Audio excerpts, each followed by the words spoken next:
श्री स्वामी समर्थ.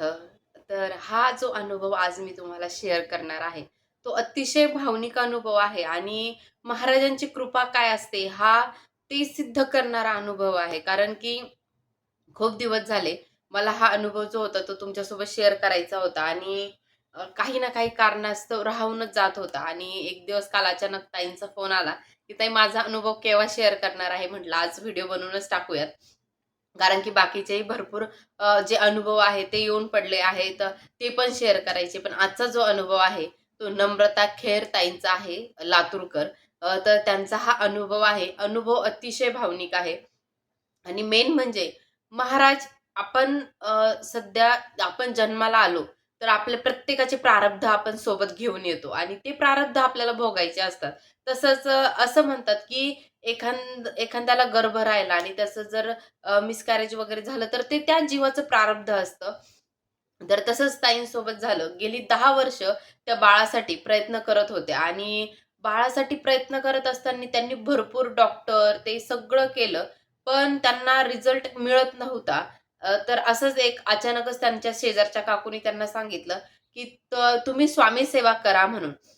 आणि जसे-जसे त्या स्वामी सेवेमध्ये आल्या, स्वामी सेवा त्या करू लागल्या. तसं-तसं त्यांचे जे भोग आहे, ते कमी होऊ लागले. म्हणजे असं नाहीये, की लगेच त्यांना रिझल्ट आला. ताईंना प्रॉब्लेम होते, सगळं होतं. पण त्यांच्या प्रॉब्लेममध्ये अचानक इतकी वाढ झाली, की विचारायलाच नको. पण तरीही ताईंनी संयम सोडला नाही. महाराजांची सेवा सुरू केली. 108 स्वामीचरित्र सारामृत पारायण त्यांनी गर्भधारणेसाठी केले होते. पण ती गर्भधारणा त्यांना होतच नव्हती. तर ताईंनी 2 वेळा 108 स्वामीचरित्र पारायण केले आणि 10 वर्षानंतर ताईंना संतान प्राप्ती झाली. म्हणजे गर्भधारणा राहिली. पण खरी स्टोरी तर इथून पुढे सुरू होते. गर्भधारणा झाली, ताईंची सेवाही चालू होती. त्या सेवाही करत होत्या. पण काय होतं ना, की कधी-कधी डॉक्टर जे असतात ते आपल्याला एवढी भीती घालून देतात.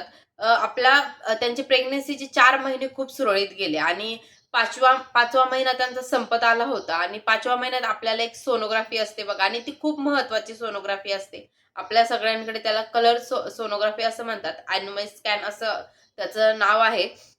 तर ती सोनोग्राफी ताईंना करायची होती. तर त्या सकाळी उठल्या, महाराजांचं नामस्मरण सुरू केलं आणि सेवा वगैरे झाली. त्या हॉस्पिटलला सोनोग्राफी करण्यासाठी गेल्या. पण ती सोनोग्राफी त्यांची जेव्हा झाली, तर त्यांच्या डोक्यात हे विचार आला नव्हता, की असं आपल्यासोबत घडेल म्हणून.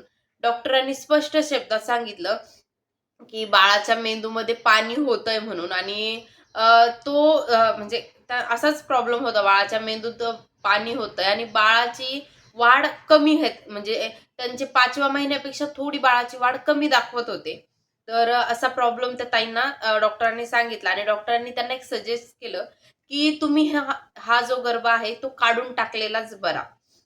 आणि म्हणजे डॉक्टरांचं स्पष्ट मत होतं, की याचं डिलिव्हरी करून आपण ह्या बाळाला ऑफ करून टाकू म्हणून. तर ते ऐकून त्या दादांची आणि ताईंची पायाखालची जमीनच सरकली. विचार करा ना, 10 वर्षानंतर आपल्याला बाळ मिळालंय आणि 5व्या महिन्यात डॉक्टर आपल्याला सांगतायत, की हे बाळ तुम्हाला खाली करावं लागेल. हे बाळ आता तुम्हाला म्हणजे हे बाळ तुमचं नाहीये असं सांगितलं. पण ताईंच्या मनामध्ये कुठेतरी आशा होते, की नाही महाराजांनी मला हे फळ दिलंय ना, तर महाराज नक्की काही ना काही करतील. तर ताई तिथे हॉस्पिटलमध्येच रडत बसल्या. तर दादा, ताई नंतर घरी आले आणि त्या महाराजांसमोर येऊन खूप रडल्या. कारण की अशी जेव्हा परिस्थिती येते ना, माणूस खूप हतबल होऊन जातो. ताई घरी आल्या आणि ताईंनी हार मानली नाही. मला एक ताईंचं एक पटलं, की कोणत्याच परिस्थितीत हार मानायची नाही. हे आपण जर ठरवलं ना, तर देवही आपल्याला त्यामध्ये साथ देतो. तर ताई घरी आल्या, महाराजांपुढे विनंती केली आणि महाराजांची सेवा सुरू केली. त्यानंतर ताईंनी तारक मंत्राचं जे तीर्थ आहे ते बनवायला सुरुवात केली आणि तारक मंत्राच्या तीर्थाचे एवढे चमत्कारिक अनुभव येतात, एवढे चमत्कार आहे त्या तीर्थाचा, त्या पाण्याचा की अगणित असं फळ त्या तीर्थाचं आपल्याला मिळतं. तर ताईंनी तारक मंत्राची सेवा सुरू केली आणि तुम्हाला खोटं वाटेल ही गोष्ट, आश्चर्य असं झालं, की ताईंना कालावधी दिलेला होता, की तुम्ही हप्ताभर म्हणजे 1 हप्ताभर आपण वाट पाहूयात, की बाळाची वाढ सुरळीत होते का? त्याच्या मेंदूत जे पाणी होतंय, ते कमी होतंय का? किंवा तो जो ब्लड सर्क्युलेशन असतं त्या बाळाचं व्यवस्थित होतंय का? त्याचे ठोके व्यवस्थित येतायत का? किंवा मेन इश्यू होता, की त्या बाळाची वाढ व्यवस्थित होणं हे खूप गरजेचं होतं. तर ते व्यवस्थित होतंय का हे डॉक्टरांनी त्यांना यासाठी एक हप्ताभराचा टाइम दिला होता आणि त्यानंतर ते अ, जर नाहीच जर सुरळीत झालं तर ते बाळाला काढून टाकणार असं डॉक्टर लोक बोलले, कारण की ताईंच्या पण जीवाला धोका होऊ शकला असता असं डॉक्टरांनी सांगितलं होतं. मग हे सगळं झालं. ताईंनी हप्ताभर एक 7 ते 8 दिवस ताईंनी रेग्युलर सकाळ, संध्याकाळ, दुपार 3 टाईम जसं आपण गोळ्या खातो ना, तसं त्या गोळ्यासारखं ताईंनी तारक मंत्राचं तीर्थाचं पाणी करून पिलं आणि त्यासोबत त्या 14वा अध्याय गुरुचरित्रातला तो पण वाचत होत्या. ही सगळी सेवा त्यांनी केली आणि खरंच ह्या गोष्टीवर विश्वास बसणार नाही. हे 7 दिवस ताईंनी एवढं लगातार केलं आणि ताईंनी एक मला मेन्शन करायला सांगितलं, की 7 दिवसामधला असा एकही दिवस ताईंचा गेला नाही, की ज्या दिवशी त्या रडल्या नाही, त्या बाळासाठी स्वामींकडे भीक मागितली नाही. ताईंनी त्यांच्या अनुभवात असं लिहिलं आहे, की "ताई, मी स्वामींकडे पदर पसरून रडत होते. स्वामींना भीक मागत होते, की स्वामी एवढं बाळाचं दान माझ्या पदरात द्या. मला बाकी तुम्ही आयुष्यात काही नाही दिलं तरी चालेल, पण हे बाळ मला तुम्ही देऊन टाका" म्हणून.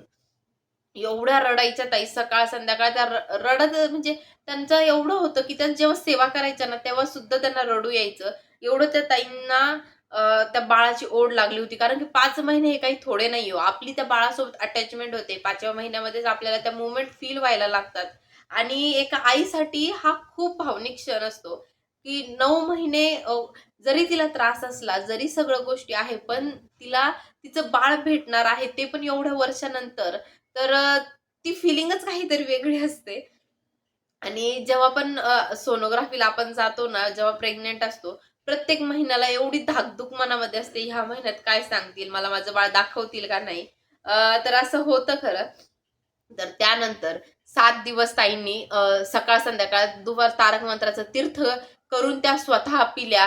ते पोटाला ते तीर्थ लावायच्या वगैरे आणि त्या तीर्थाचा एवढा चमत्कार झाला, की तुमचा विश्वास बसणार नाही.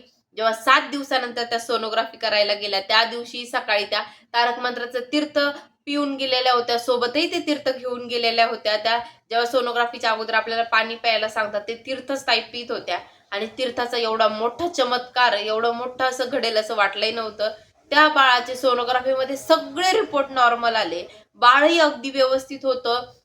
त्याची वाढ व्यवस्थित चालू झालेली होती. ते जे पाणी झालेलं होतं त्या बाळाच्या ह्याच्यामध्ये, ते कमी व्हायला सुरुवात होती. म्हणजे त्याची जी ओव्हरऑल जी प्रकृती होती, जी आपल्या सोनोग्राफीमध्ये सगळं व्यवस्थित आलं, म्हणजे हार्टबीट, त्याची फिअर सगळं जर व्यवस्थित आलं, तर आपण म्हणतो की ती सोनोग्राफी बाळ व्यवस्थित आहे. त्या बाळाच्या मूव्हमेंट व्यवस्थित होत होत्या, त्याचं ब्लड सर्क्युलेशन व्यवस्थित होत होतं, त्याच्या किडनी ज्या आहेत त्या व्यवस्थित काम करायला लागल्या होत्या आणि त्या ओव्हरऑल त्या जे बाळाचे जे रिपोर्ट असतात सोनोग्राफीचे, ते सगळे नॉर्मल आले आणि डॉक्टरांनी जेव्हा ताईंना बोलल्या, की "तुमचं बाळ आता व्यवस्थित आहे, हे बाळ आपल्याला काढायची गरज नाही." तेव्हा त्यांच्या जीवात जीव आला आणि त्या दिवशी ताई स्वामी समर्थ केंद्रामध्ये जाऊन खूप रडल्या.